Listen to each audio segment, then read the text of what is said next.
The checkbook in my desk drawer tells a story that nobody expects. It's leather-bound and worn now, the edges softened by years of careful handling, but one entry from 6 months ago stands out in stark blue ink. College fund transfer, void. Sometimes when I'm balancing my monthly statements here in my cozy apartment overlooking the mountains of Asheville, I pause at that line, remembering the weight of the pen in my hand as I made that call. Before we jump back in, tell us where you're tuning in from, and if this story touches you, make sure you're subscribed, because tomorrow I've saved something extra special for you. Visitors who notice it assume it's just another elderly widow managing her finances, but that voided check isn't a mistake or moment of confusion. It's a reminder of the day I finally understood my true worth. The day my 18-year-old grandson Arthur taught me the most painful lesson about respect in more ways than one, and how a single phone call changed everything. My name is Margaret Thornfield, and at 71 years old, I've learned that sometimes the most loving thing you can do for someone is to let them face the consequences of their choices, no matter how much it breaks your heart. The apartment where I live now is smaller than the sprawling house where I raised my children, but every corner reflects my decisions, my taste, my hard-earned peace. The morning light streams through windows I chose, illuminating photographs I selected, casting shadows across furniture that serves my needs alone. It's a sanctuary built from the ashes of a relationship I thought would last a lifetime. But I'm getting ahead of myself. Let me start where most people would expect this story to begin, with a concerned grandmother worried about her grandson's future, a devoted family member willing to sacrifice everything for the next generation's success. That's certainly how I saw myself 18 months ago when Arthur graduated from Mountain View High School with honors and received his acceptance letter to prestigious Whitmore University. The joy in his eyes when he tore open that envelope, the way he lifted me off my feet in celebration, the dreams we shared about his future as an engineer. Those memories feel like they belong to someone else now.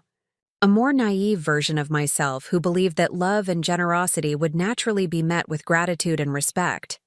Arthur had always been special to me, perhaps because he reminded me so much of his grandfather, my late husband Edward, with his quick wit and natural charm. When Edward passed 3 years ago, leaving me with a substantial life insurance policy and careful investments, I knew exactly what I wanted to do with a portion of that inheritance. Education had always been Edward's priority. He'd worked 2 jobs to put our son Reggie through college, and I could almost hear his voice encouraging me to do the same for Arthur. The $80,000 I set aside in that college fund felt like a sacred trust, a bridge connecting 3 generations of our family's commitment to learning and growth. I can still remember the afternoon I called Arthur and his parents, my son Reggie and daughter-in-law Amanda, to share the news about the college fund. We gathered in their impressive 2-story home in the suburbs, the same house where I'd spent countless Sunday dinners and holiday celebrations over the years. Arthur's face lit up with genuine surprise and gratitude when I explained that his college expenses would be completely covered: tuition, room and board, books, everything he needed to focus on his studies without the burden of student debt that plagued so many of his generation. "Grandma Margaret, are you serious?" he'd asked, his voice cracking with emotion. "This is incredible. Thank you so much." Reggie and Amanda had exchanged glances I interpreted as relief and appreciation.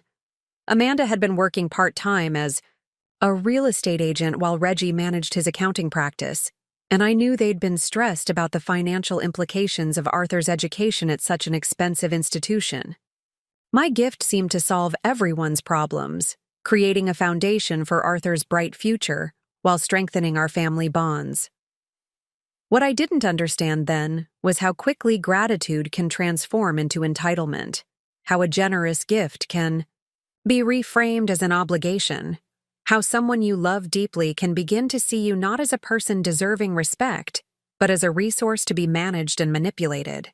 The changes started so gradually that I convinced myself I was imagining things. Arthur's texts becoming shorter and less frequent, his visits feeling more perfunctory than genuine, small comments that seemed just a bit too dismissive to be harmless teenage attitude. The first real warning sign came during his freshman year, when I called to check on his classes and mentioned that I'd seen his social media posts about expensive dinners and weekend trips. "It's college, Grandma," he'd said with an edge I'd never heard before. "I'm supposed to have experiences, not just sit in my dorm room counting pennies." When I gently suggested that the college fund was specifically for educational expenses, he'd laughed. Not warmly, but with a cold amusement that made my stomach clench. "You gave me that money, remember? Don't start micromanaging how I use it now." But even then, I made excuses. He was young, adjusting to independence, probably stressed about his coursework. I told myself that my concern was overprotective, that I needed to trust him to make responsible decisions. After all, hadn't I raised Reggie to be a good father? Surely those values had been passed down to Arthur. When his grades slipped slightly during his sophomore year, I attributed it to the normal challenges of increased academic rigor. When his requests for additional spending money became more frequent and demanding, I convinced myself that inflation had made college more expensive than I'd anticipated. The truth is, I was so invested in seeing Arthur succeed, so committed to honoring Edward's memory through this act of generosity, that I ignored the growing evidence that something fundamental had shifted in our relationship. I was no longer his beloved grandmother who had chosen to invest in his future. I had become an ATM with emotions, expected to provide not just financial support, but gratitude for the privilege of being used.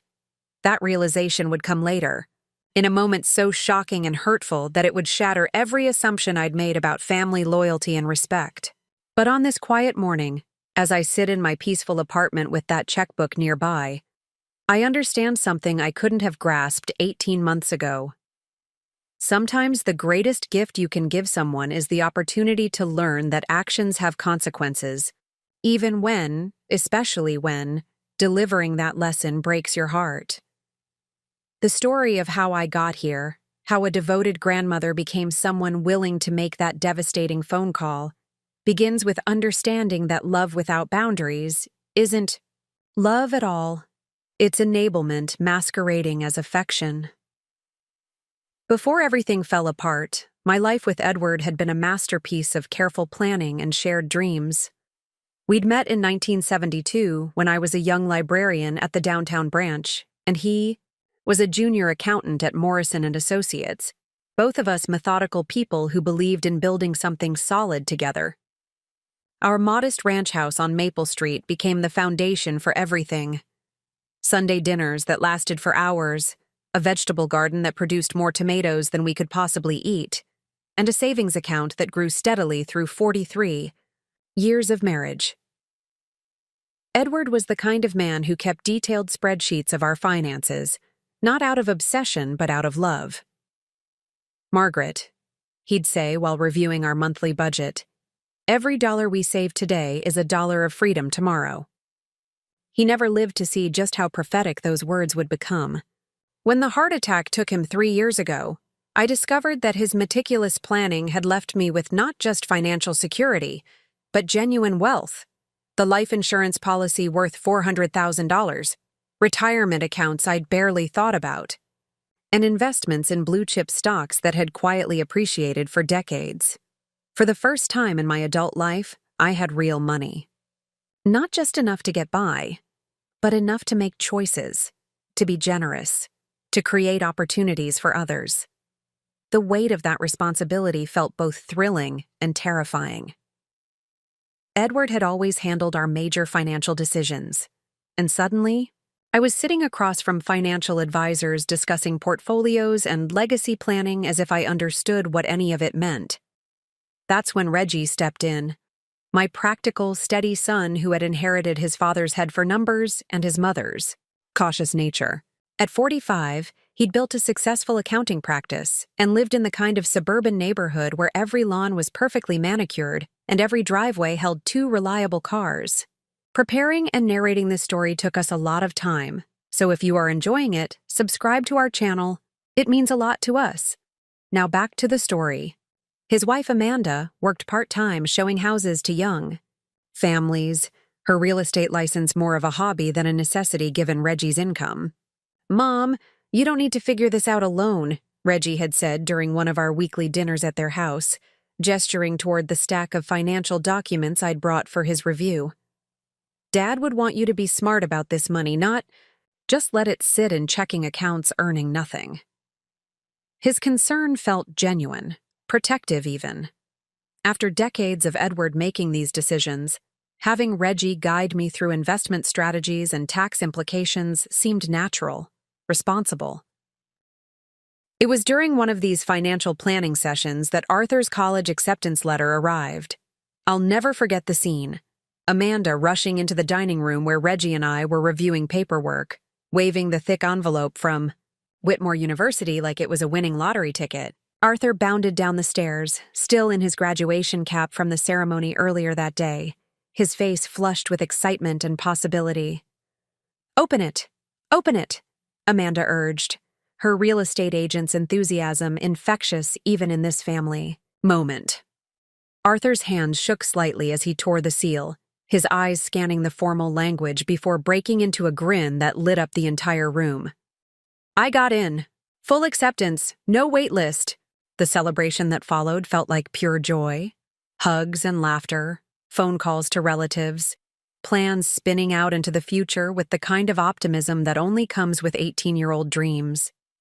Arthur would study engineering, maybe specialize in renewable energy systems, graduate and land a job with one of those innovative companies changing the world. Reggie pulled out his calculator, running numbers on tuition and fees while Amanda researched dormitory options and meal plans. That's when the reality hit them.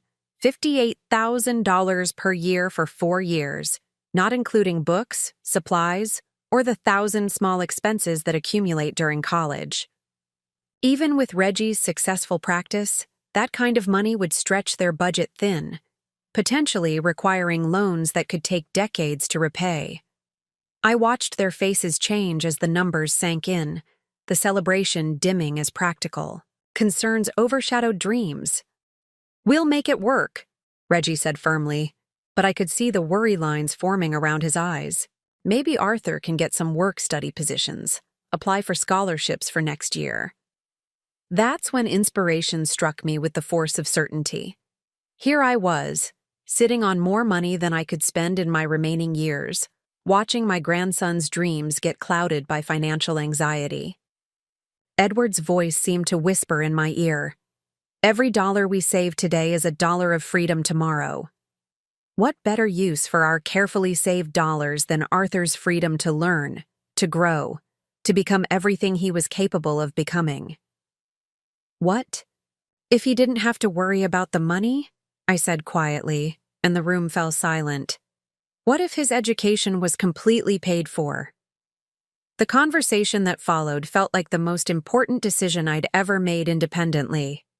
I explained my thinking to Reggie and Amanda, how Edward had always prioritized education, how the life insurance money was meant to create opportunities, how watching Arthur stress about finances would dishonor everything his grandfather had worked for. The college fund would be my gift to the family, my investment in Arthur's future, my way of ensuring that the next generation started their adult lives free from the debt that burdened so many young people. Reggie initially protested, insisting it was too much, too generous that they could manage somehow, but I could see the relief flooding through him as we discussed the details.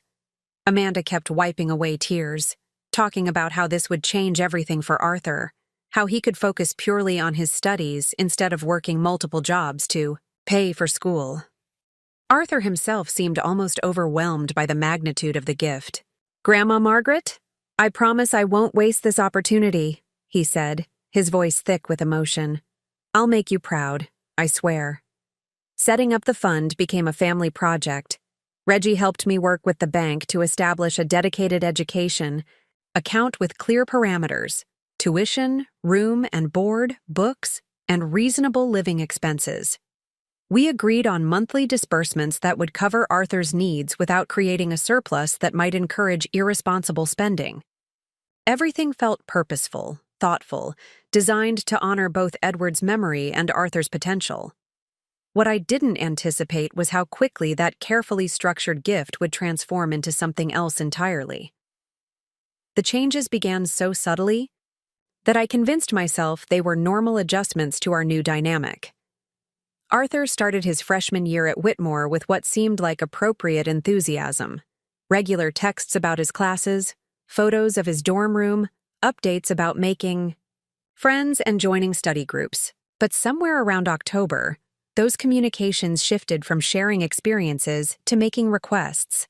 "Hey, Grandma, the meal plan doesn't cover weekend food, and all the good study spots charge for coffee. Could you bump up this month's allowance a little?" The message seemed reasonable enough. College students needed flexibility, and caffeine was practically an academic necessity. I approved an additional $200 without much thought. By November, the requests were coming weekly. "The textbooks for next semester are way more expensive than we budgeted. My roommate wants to split an Uber to the airport for Thanksgiving, but I'm short on cash. There's this networking event, but it requires business casual clothes I don't have." Each individual request made sense. Each amount seemed modest, but the pattern was unmistakable.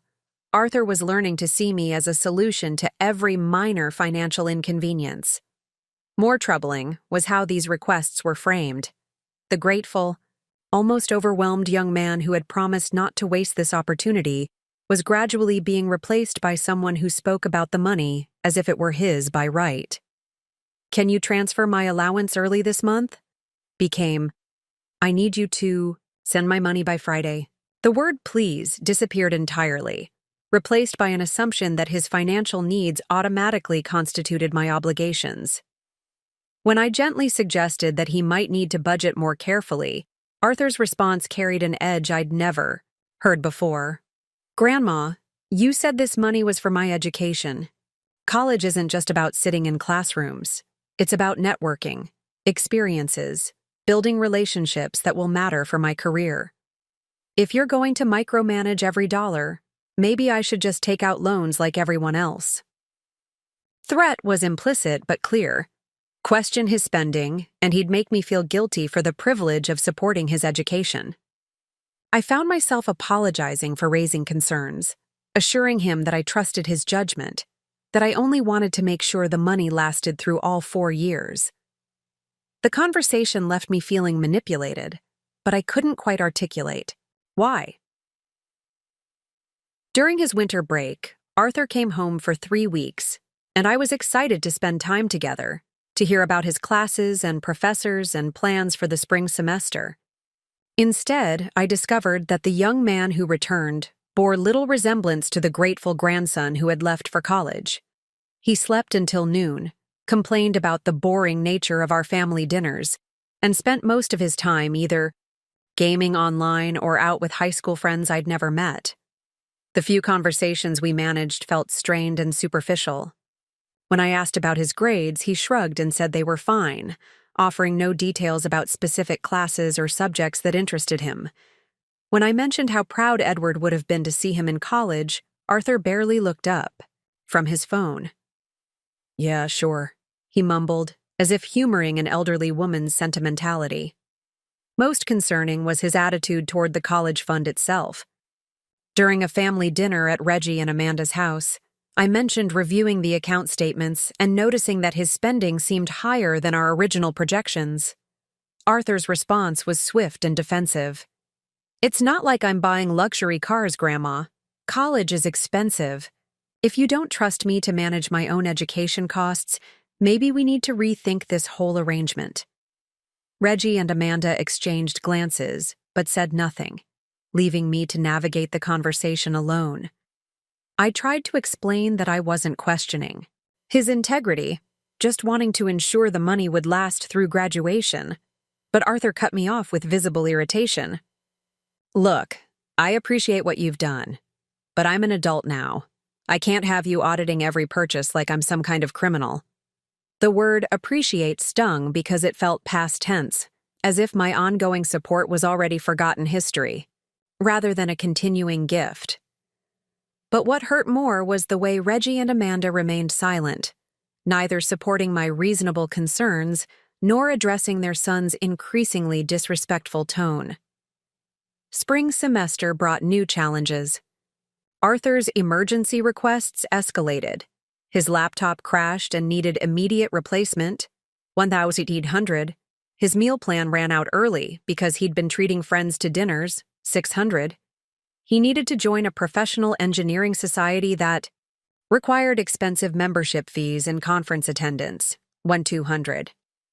Each crisis was presented with urgent deadlines that prevented careful consideration, and each time I hesitated, Arthur would grow more impatient and dismissive. "I don't understand why this is so complicated," he said, during one particularly tense phone call about funding a spring break trip he claimed was educational travel. "You set up this fund for my education. I'm telling you what I need for my education. Either you trust me or you don't." The binary thinking troubled me. Either complete, unquestioning financial support or total mistrust, with no middle ground, for reasonable oversight or discussion. But Arthur had become skilled at framing any attempt at boundaries as evidence of my lack of faith in him, any questions about expenses as accusations of dishonesty. By the end of his freshman year, our relationship had fundamentally shifted. I was no longer his beloved grandmother who had chosen to invest in his future. I had become a financial resource that came with the inconvenient attachment of opinions and emotions. His communications became purely transactional, requests for money accompanied by just enough personal information to maintain the pretense of a relationship. The most painful part was watching how this dynamic affected our family gatherings. Arthur would arrive late, leave early, and spend the time in between scrolling through his phone or complaining about having to interrupt his social plans for family obligations. When I tried to engage him in conversation about his interests or goals, he responded with the kind of polite but empty answers you'd give to a stranger. Reggie and Amanda seemed uncomfortable with their son's behavior, but unwilling to address it directly. Instead, they made excuses. College was stressful, adjusting to independence was difficult. Arthur was just going through a phase that all young adults experienced. Their reluctance to confront the situation left me feeling increasingly isolated and uncertain about my own perceptions. By summer, I realized that my generous gift had somehow transformed me into someone whose primary value lay in my ability to solve Arthur's financial problems without asking inconvenient questions. The wake-up call came in the form of a credit card statement that arrived at my house by mistake in late July. Arthur had apparently used my address for some financial applications, and when I saw the envelope from Capital One addressed to Arthur Thornfield, I assumed it was some kind of student credit card offer. I almost threw it away unopened, but something made me pause. The envelope felt too thick for promotional material, and when I looked closer, it was clearly an actual statement, not marketing. I called Arthur immediately. "Honey, you got a credit card statement at my address. Should I forward it to you? Or—" There was a long pause before he answered, his voice tighter than usual. "Oh, that. Yeah, can you open it and tell me what the balance is? I've been traveling and haven't been able to check online." The statement showed a balance of $4,147 across multiple transactions: restaurants, clothing stores, entertainment venues, even cash advances. But what made my stomach drop wasn't the amount, it was the dates. Every single charge had occurred during the semester when Arthur had been requesting additional funds for educational emergencies. He'd been using my money for his basic expenses, while running up credit card debt for luxuries. "Arthur," I said carefully, "this shows quite a bit of spending during the school year. I thought the fund was covering your living expenses." "It is covering my living expenses," he snapped. "The credit card is for extra stuff. Look, Grandma, I don't need you going through my financial records like I'm 12 years old." But I wasn't 12 years old either, and I wasn't stupid. That night, I did something I'd never done before. I started keeping a detailed record of our conversations and all the money transfers I'd made to Arthur's account. What I discovered in my own bank statements shocked me. Over the course of his freshman year, I'd sent Arthur nearly $38,000, almost $15,000 more than the annual amount we'd originally budgeted. Each individual transfer had seemed reasonable, in isolation, but seeing them compiled together painted a very different picture. Arthur had learned to manipulate the system, spacing out his requests just enough to avoid triggering my immediate concern, always with plausible explanations that made me feel stingy for questioning them. I decided to reach out to my friend Lillian, a retired teacher who had helped put 3 grandchildren through college. We met for coffee at our usual spot downtown, and I carefully explained my growing concerns without going into specific dollar amounts. "Margaret," Lillian said, stirring her latte thoughtfully, "I've seen this before.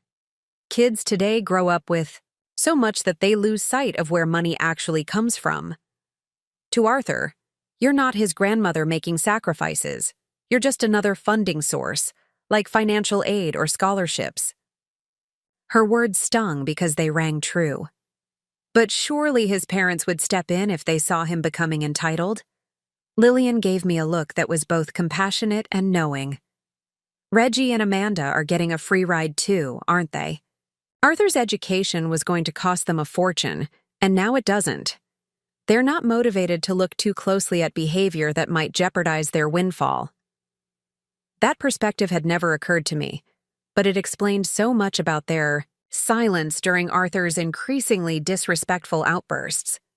They weren't just enabling his entitled behavior, they were benefiting from it. Armed with this new understanding, I started paying closer attention to our family dynamics. During a Sunday dinner in early August, I watched Arthur interact with his parents and saw patterns I'd previously missed. When Amanda asked him to help clear the table, he ignored her completely, continuing to scroll through his phone until she gave up and cleared his dishes herself. When Reggie mentioned that the lawn needed mowing and suggested Arthur could earn some spending money, Arthur laughed dismissively. "Dad, I'm in engineering school. I think my time is better spent on career development than yard work." The casual arrogance in his voice was breathtaking, but what struck me more was how Reggie simply changed the subject rather than addressing his son's attitude. Later, when Arthur announced he was going out with friends and needed gas money, Amanda immediately reached for her purse without even asking where he was going or when he'd be back. "Don't you think he should get a summer job?" I asked Reggie privately while Arthur was upstairs. "Even something part-time? When you were his age, you worked at the hardware store every summer." Reggie shifted uncomfortably. "Things are different now, Mom. College is so much more competitive. Arthur needs to focus on internship applications and building his resume. Besides, with the fund covering his expenses, there's no financial pressure for him to work." But that was exactly the problem. The fund was supposed to free Arthur to focus on his education, not eliminate his understanding of work ethic and personal responsibility. Without any need to contribute to his own support, he'd lost all appreciation for the value of money, including the money I was providing. The breaking point in my awareness came during a phone conversation in late August, just before Arthur's sophomore year began. He called to discuss his course schedule, but the conversation quickly shifted to logistics. He needed help arranging off-campus housing, more expensive than the dorms, funding for a meal plan upgrade, because the basic option was, basically, inedible, and advance payment for textbooks, which seemed to cost more each semester. "Also," he added casually, "I'm thinking about studying abroad junior year. There's this program in Germany that would look amazing on my resume. It's only about $25,000 for the semester, and that includes travel." The assumption that I would automatically fund this additional expense, representing more than half of our original annual budget, was stated so matter-of-factly that it took my breath away. "Arthur, that's a significant amount of money. We'd need to discuss whether the fund can accommodate—" "Grandma?" he interrupted, his voice taking on that familiar edge of impatience. "You said you wanted to invest in my education. This is exactly the kind of opportunity that separates good engineers from great ones. Are you really going to nickel and dime my future over money that's just sitting in an account anyway? The phrase, just sitting in an account, revealed everything about how Arthur viewed the college fund. Not as a carefully planned gift representing years of Edward's hard work and my sacrifice, but as an endless resource that existed solely for his benefit. That night, I sat in Edward's old chair with our photo albums, looking at pictures of Arthur as a child, the sweet boy who used to help me plant flowers, who would sit for hours listening to stories about his grandfather, who once made me a Mother's Day card that said, "Thank you for being the best grandma in the world." Somewhere along the way, that grateful child had been replaced by someone who saw me as an obligation rather than a person. The incident that changed everything happened on a warm Thursday evening in October, during what was supposed to be a celebration dinner for Arthur's 19th birthday. I had driven the 45 minutes to Reggie and Amanda's house, my car loaded with Arthur's favorite chocolate cake from the bakery downtown, and a carefully chosen gift, a high-quality engineering calculator that I'd researched for weeks to ensure it would serve him throughout his remaining college years. Arthur had come home from campus for the weekend, though home seemed like an overstatement given how little time he actually spent with family anymore. When I arrived at 6:30, he was sprawled across the living room couch in wrinkled clothes, playing video games with the volume loud enough to hear from the driveway. Amanda was bustling around the kitchen, trying to coordinate the timing of multiple dishes while Reggie set the table with their good china. "Arthur, honey, your grandmother's here," Amanda called over the sound effects from his game. "Can you pause that and come say hello?" "Just finishing this level," he replied without looking up, his thumbs working frantically on the controller. I stood in the doorway for nearly 5 minutes, holding my purse and the wrapped calculator, watching my grandson treat my arrival as an interruption to his entertainment. When he finally acknowledged my presence, it was with a distracted "Hey, Grandma," and a brief glance before returning to his screen. No hug, no genuine greeting, no apparent pleasure at seeing me on his birthday. I tried to push down the hurt, reminding myself that teenagers expressed affection differently, that maybe he was just stressed about his coursework. Dinner began awkwardly, with Amanda trying to maintain cheerful conversation while Arthur sat, slumped in his chair, picking at his food with obvious disinterest. When I asked about his classes, he gave monosyllabic responses. When I mentioned that I'd run into his high school chemistry teacher who asked about him, he just shrugged. Every attempt at connection met with barely concealed irritation. "Arthur," Reggie said, clearly trying to prompt better behavior. "Why? Don't you tell Grandma Margaret about that engineering project you mentioned?" "It's just some stupid group assignment," Arthur muttered, not looking up from his plate. "The other kids are idiots and I'm doing all the work." I tried a different approach. "Well, I'm sure you'll figure out how to make it work. You've always been good at problem solving." Arthur finally looked directly at me, and what I saw in his eyes was pure disdain. "Right. Because you know so much about engineering."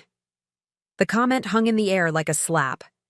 Amanda and Reggie exchanged uncomfortable glances, but neither addressed their son's rudeness. I felt heat rising in my cheeks but forced myself to stay calm. "You're right. I don't know much about engineering," I said evenly. "But I do know about working with difficult people and finding ways to succeed despite challenges. Those are skills that apply to any field." Arthur let out a derisive snort. "Sure, Grandma. Because working in a library for 40 years really prepared you to understand modern technology and innovation." The dismissive way he said library made my career sound trivial, meaningless. I had spent 4 decades helping people find information, teaching computer literacy to seniors, managing complex cataloging systems, and mentoring young librarians.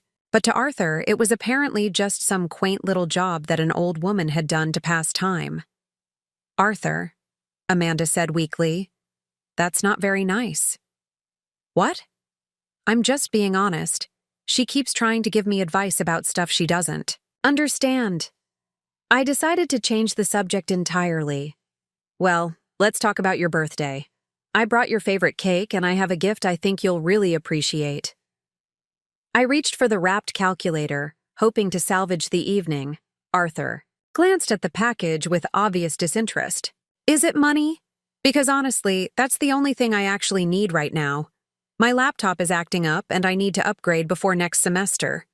The casual expectation that my gift would be cash, delivered without any pretense of gratitude or appreciation, was jarring enough. But what happened next crossed every line of basic human decency. As Amanda began serving the birthday cake I had driven across town to purchase, Arthur looked directly at me and said, "You know what, Grandma? Since we're being honest here, can we just skip the fake family bonding stuff? You give me money, I say thank you, and we both pretend this relationship is about more than your guilt over being a checkbook grandparent. It would save everyone time." The words hit me like a physical blow. Before I could process what was happening, Arthur picked up his plate of birthday cake and hurled it directly at me. Chocolate frosting and crumbs exploded across my white blouse and pearls, chunks of cake landing in my lap and on the floor around my chair. "Shut up, old lady," he snarled, his face twisted with contempt. "Nobody cares about your feelings or your stupid stories about the good old days. You're just a lonely widow trying to buy love with dead Grandpa's money." The silence that followed was deafening. The ride back to my apartment that night was the longest 45 minutes of my life.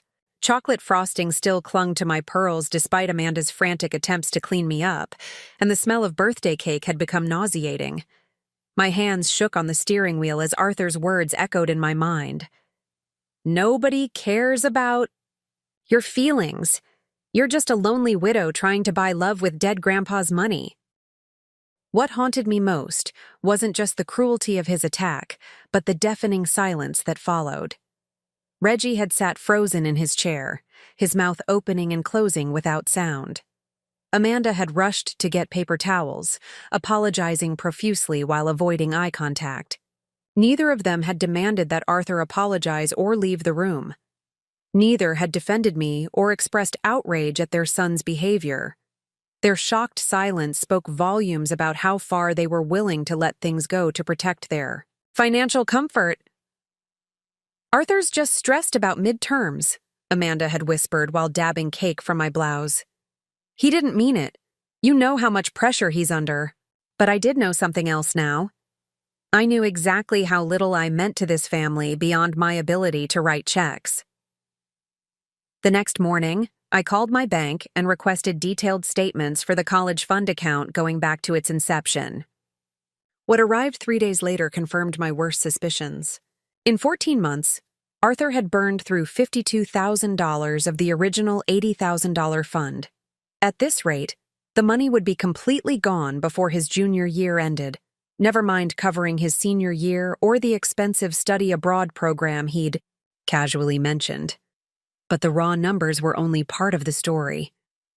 I cross-referenced the disbursements with Arthur's credit card statement that had mistakenly come to my house, and the pattern became clear.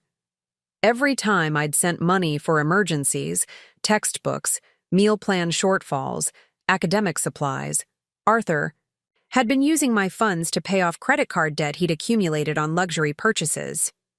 The laptop emergency had actually been a gaming computer. The professional clothes for networking events had included designer sneakers and expensive cologne. The additional meal plan costs had funded restaurant meals for friends who never reciprocated.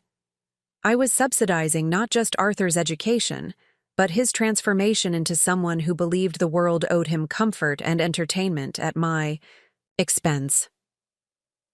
That weekend, I drove to Lillian's house and spread the bank statements across her kitchen table. "I need someone else to look at this," I said, my voice barely steady. "I need to know if I'm overreacting." Lillian studied the documents for 20 minutes without speaking, occasionally making small sounds of disgust or disbelief. Finally, she looked up at me with a mixture of anger and compassion. "Margaret, this isn't financial support, it's financial abuse. That boy has been systematically manipulating you, and his parents have been letting it happen because it benefits them too. Hearing someone else name what I'd been afraid to acknowledge was both devastating and liberating. But he's family, Lillian. He's Edward's grandson. How can I just cut him off? Edward worked 2 jobs to put Reggie through college because Reggie appreciated education and showed respect for his father's sacrifice, Lillian said firmly. What would Edward say about this boy throwing cake at you and calling you names? Would he want his hard-earned money funding that kind of entitled behavior? The question hit me like lightning. Edward, who had demanded respect from everyone in our household, who had taught Reggie that appreciation was shown through actions, not just words, who had believed that character mattered more than comfort, Edward, would have been appalled by Arthur's behavior and furious at Reggie's failure to address it. That evening, I called my attorney, Tom Bradshaw, who had handled Edward's estate planning. Tom, I need to understand my options regarding a trust fund I established. If the beneficiary is misusing the funds, can I revoke it? Tom's voice was gentle but professional. Margaret, if you established this as a revocable trust with yourself as the trustee, you absolutely have the right to modify or terminate it at any time. The beneficiary has no legal claim to funds that haven't been distributed yet. And if I revoke it, what happens to the remaining money? It returns to your control completely. You could redirect it to other educational purposes, donate it to charity, or simply keep it for your own security. The choice is entirely yours. That night, I sat in Edward's chair with the trust documents Tom had prepared 18 months earlier. The language was clear.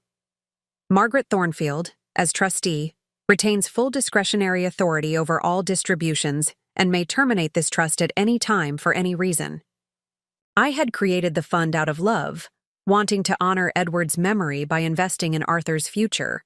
But Arthur had made it clear that he saw my love as weakness and my generosity as obligation. The sweet grandson who had once promised not to waste this opportunity had been replaced by someone who viewed me with contempt while demanding my continued financial support. The decision crystallized with painful clarity. This wasn't about punishment or revenge. It was about refusing to enable behavior that dishonored everything Edward and I had worked for, everything we had tried to teach about respect, gratitude, and personal responsibility. Arthur had made his choice when he threw that cake. Now it was time for me to make mine. The phone call that changed everything happened on a Tuesday morning at exactly 9:17 a.m. I know the precise time because I was staring at my kitchen clock, gathering courage for what I was about to do. My hands trembled slightly as I dialed the number for First National Bank's trust department, the same institution where Edward and I had banked for over 30 years. Trust Services, this is Patricia speaking. Hello, Patricia. This is Margaret Thornfield. I need to make some changes to the Arthur Thornfield Educational Trust, account number 44729981. Of course, Mrs. Thornfield. Let me pull up your account. I see you're listed as the trustee with full discretionary authority. What changes would you like to make?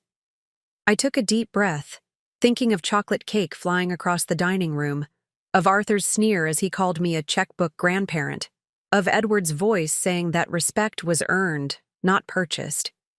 I want to revoke the trust entirely, effective immediately. I want all remaining funds transferred back to my personal checking account, and I want the monthly automatic distributions to cease as of today. There was a brief pause. Mrs. Thornfield, I just want to confirm. You're terminating the educational trust for Arthur Thornfield and reclaiming all assets? That's correct. The current balance shows $27,847. I can process this transfer today, and the beneficiary will receive written notification within 48 hours. Is there anything else? Yes. I want you to note in the file that this revocation is due to misuse of funds and breach of the trust's educational purpose. I want that on the official record. Understood. The transfer will be completed by end of business today.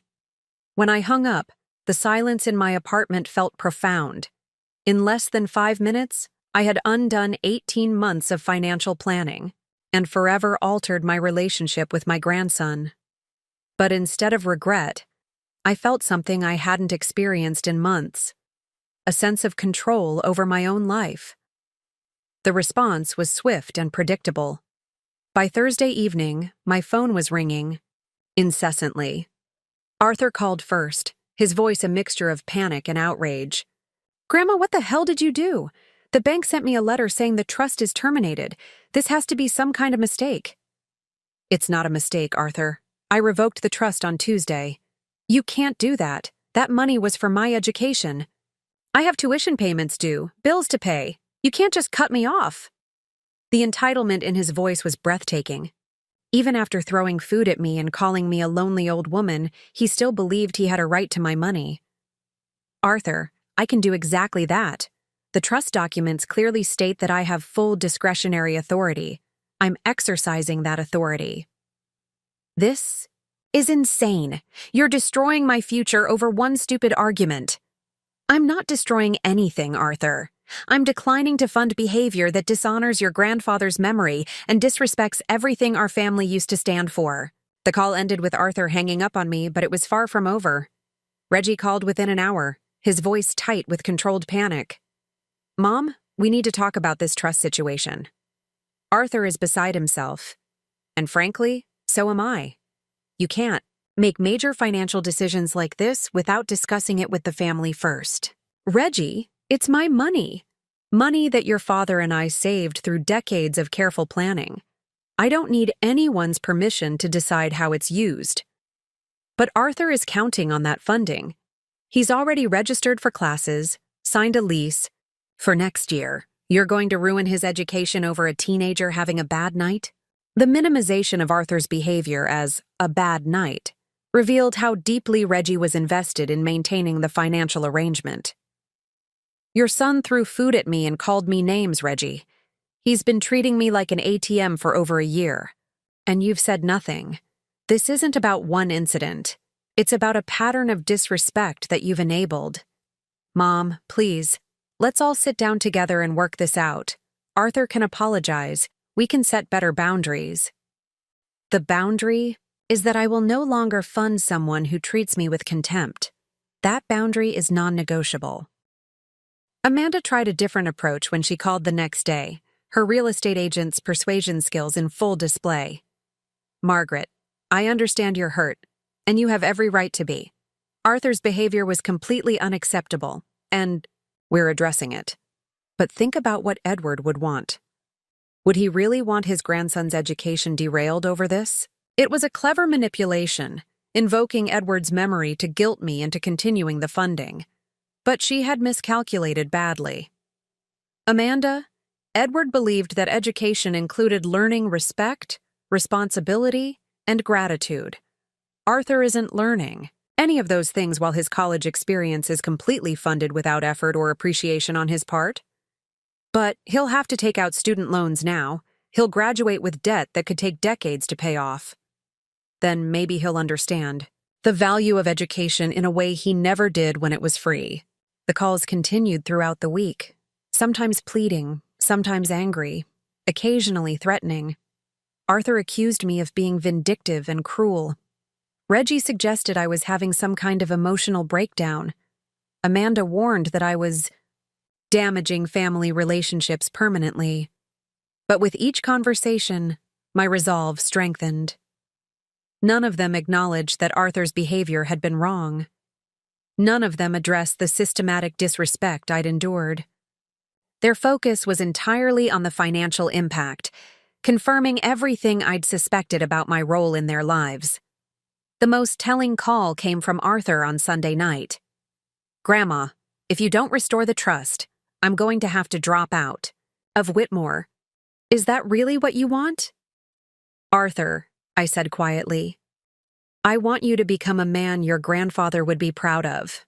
If that requires you to work for your education instead of having it handed to you, then yes, that's exactly what I want." 3 weeks after I revoked the trust, Reggie called to arrange what he termed a family meeting. His tone was formal, almost businesslike, as if we were negotiating a corporate merger rather than discussing our grandson's future. "Mom, this situation has gone on long enough. We need to sit down face to face and resolve this like adults." I agreed to meet at their house the following Sunday, though I insisted Lillian accompany me as moral support. "I want a witness," I told Reggie plainly. "Someone who can verify what's actually said, because I have a feeling there will be different versions of this conversation later."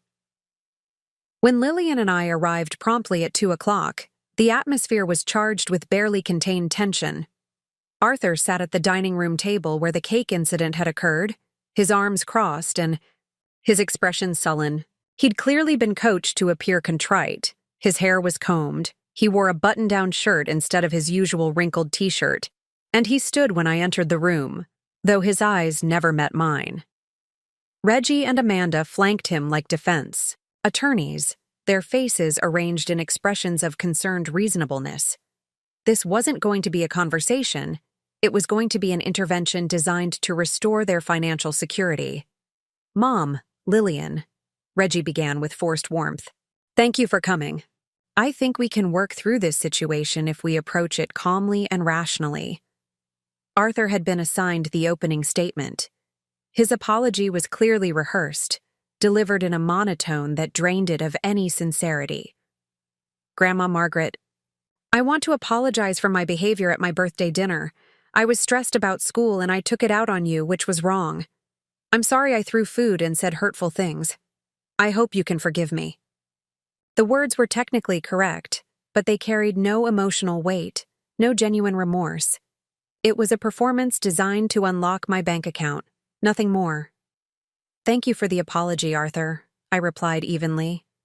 "Can you tell me what you think you did wrong specifically?" He looked confused, as if the question hadn't been anticipated in their preparation. "I threw cake at you and called you names? And why was that wrong? Because it hurt your feelings?" The tentative way he phrased it as a question revealed that he still didn't understand the fundamental issue. To Arthur, his behavior was wrong because it had consequences, not because it was inherently disrespectful or cruel. Amanda stepped in, quickly.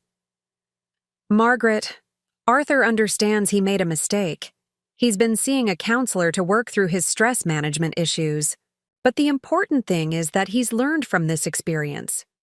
"What has he learned?" I asked directly. The room fell silent. Finally, Reggie answered for his son. "He's learned that family relationships require mutual respect and that his behavior was unacceptable." "Then why?" I said quietly. "Did it take cutting off his funding for him to reach that realization? Why didn't 17 years of your parenting teach him those lessons?" The question hung in the air like an accusation. Reggie's face reddened, but before he could respond, Arthur spoke up with a flash of his familiar arrogance. "Look," I said, "I was sorry. What more do you want? You're ruining my life over one bad night." There it was. The same minimization, the same refusal to accept genuine responsibility. Lillian leaned forward slightly, and I could feel her supportive presence as I prepared to say what needed to be said. "Arthur, do you know how much money you've spent from the college fund since freshman year began?" He shrugged. "I don't know exactly. Whatever school costs, I guess. $52,000 in 14 months. For perspective, that's more than most families in this country earn in an entire year. And you have no idea where it went." For the first time, Arthur looked genuinely uncomfortable. Amanda quickly intervened. "College is expensive, Margaret. Those numbers might seem high, but education costs have increased dramatically. The numbers seem high because Arthur has been using education funds to pay off credit card debt from luxury purchases," I interrupted. "Gaming equipment, designer, clothes, expensive meals for friends who never reciprocate. I've seen the statements." The silence that followed was different this time, shocked rather than merely uncomfortable.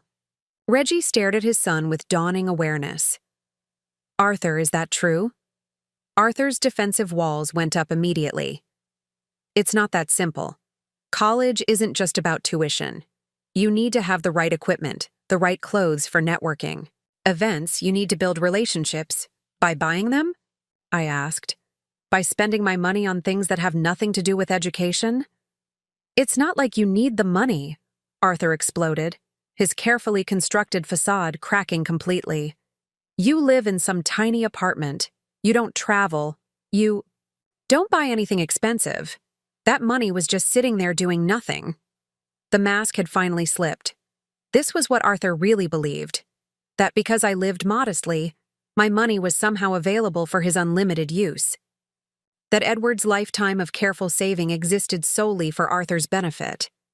Arthur, I said, standing up from my chair, that money represents 43 years of your grandfather's work. Every dollar he saved instead of spending on himself, every vacation he skipped, every luxury he denied himself to build our security.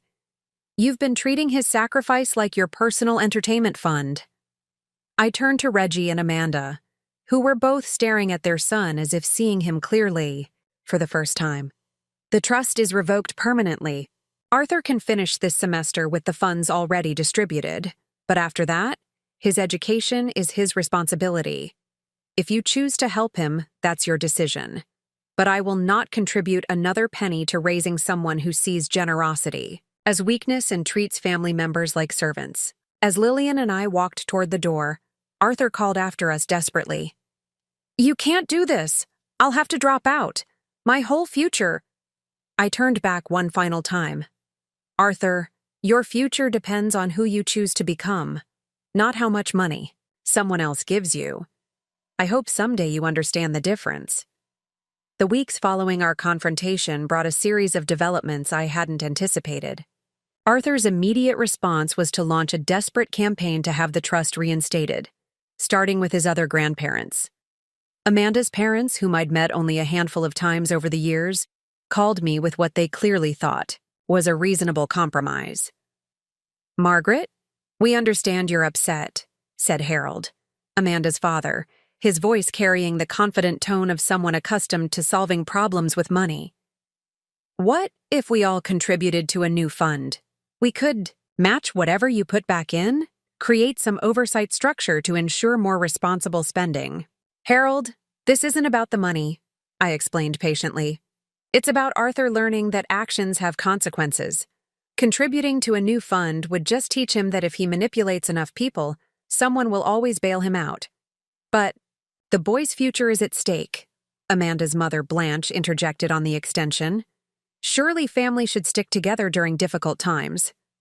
Arthur threw food at me and told me to shut up. He spent over $50,000 of his grandfather's money on luxuries while treating me with contempt. Exactly what part of that behavior should family loyalty reward? The silence that followed told me everything I needed to know about their priorities. Like Reggie and Amanda, they were more concerned with Arthur's comfort than with his character development.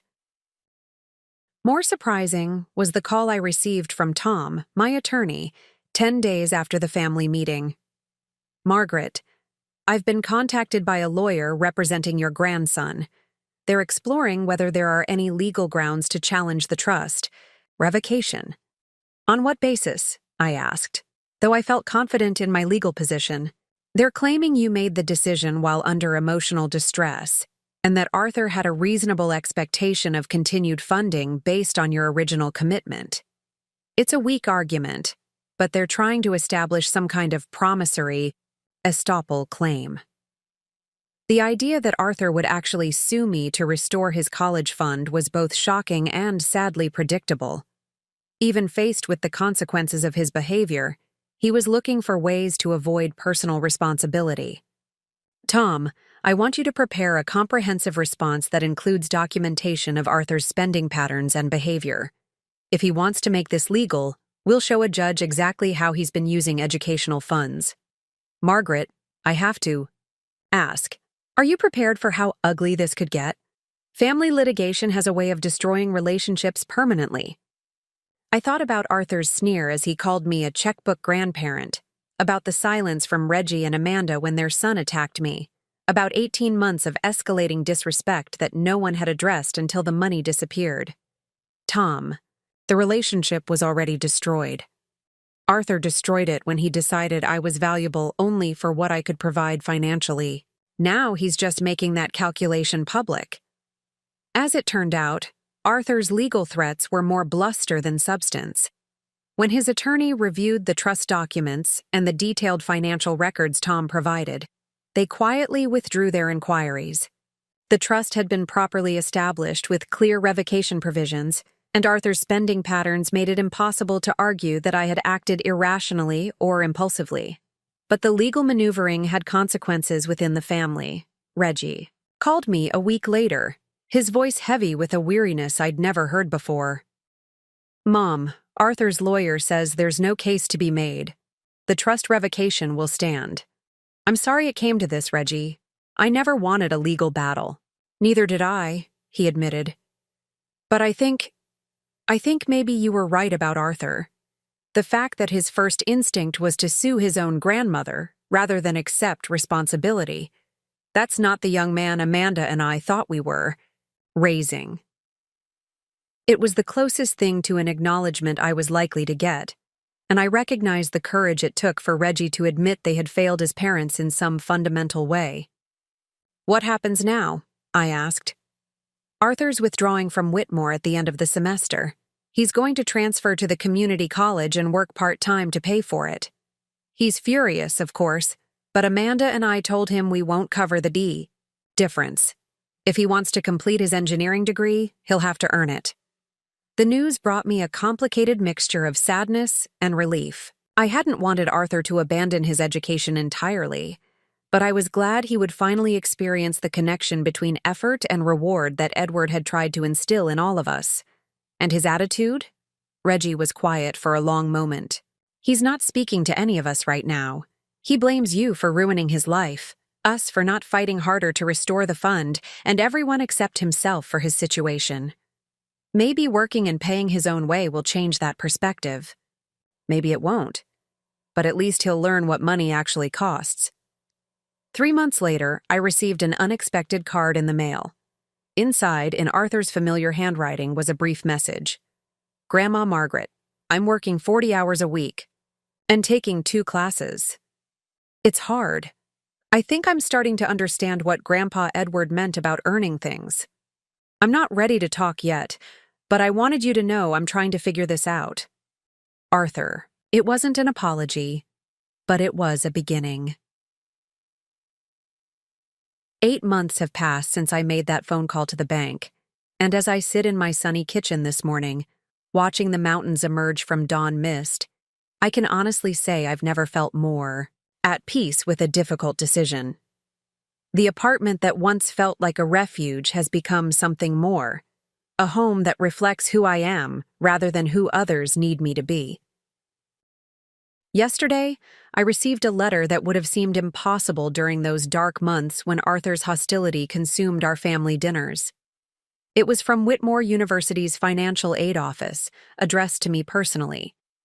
Inside was a thank you note from Sarah Martinez, a first-generation college student studying civil engineering, along with documentation showing that she had been awarded the Edward Thornfield Memorial Scholarship, the $27,147 I had transferred from Arthur's defunct trust to establish an endowment for students who demonstrated both academic merit and genuine financial need.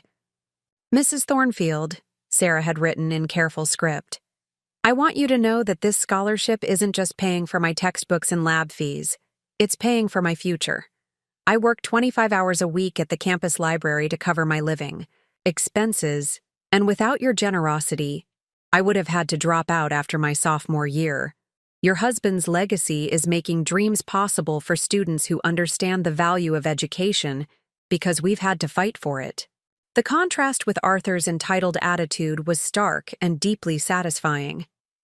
Sarah understood something that my grandson had never grasped, that education is a privilege to be earned, not an entitlement to be consumed carelessly. The scholarship had been Lillian's suggestion during one of our weekly coffee meetings. "Margaret," she'd said, studying the bank statement showing the returned trust funds. What if you use this money to honor Edward's memory in a way that actually reflects his values?